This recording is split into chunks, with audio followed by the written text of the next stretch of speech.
Rĩrĩ kwarĩirwo mĩtaratara mĩerũ ya kũgĩa na mĩario ya gwetha ũiguano bũrũri-inĩ, atongoria amwe ta Ngabana wa Kitui Julius Malombe ni mahinyĩrĩirie bata wa mĩario ĩno kũgirĩtania anyiti itemi othe.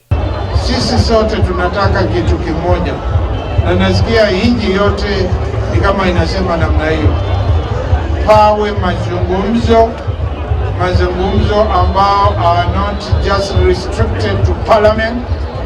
Pawe na watu wa kanisa na pawe na watu wa other sectors. Kuringana nake kũgirĩtania mĩaho yothe nĩ ikinya rĩa bata harĩ gũtigĩrĩra maũndũ mothe marĩa marehete thĩna bũrũri-inĩ nĩ marorwo hatarĩ ona ũmwe ũgũtigwo nja. Ili tutatue nchi yetu iwe na peace. Without peace you can't have stability. Without stability you can't have development. Najua in this region other than Kenya and Tanzania, kule kwingine kumekuwa na tabu ya moja kama ingine. So let's not allow our country to slide.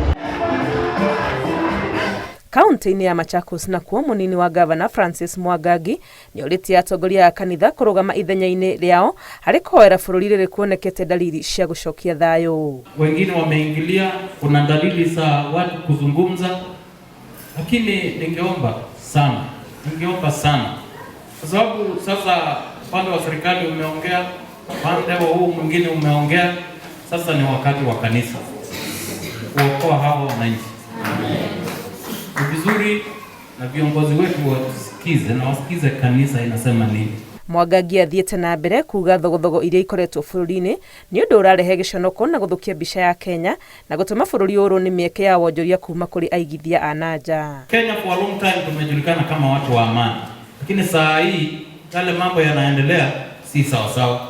Tutaki watu wagonge vifua ya kwamba tuko na hii na ile, hapana. Tunyenyekee. Araragia arĩ igongona-inĩ kanitha-inĩ wa Salvation Army Musini gĩcigo-inĩ kĩa Mwala. Ngĩribotera Inooro TV, rĩtwa rĩakwa nĩ Wangui wa Mwangi.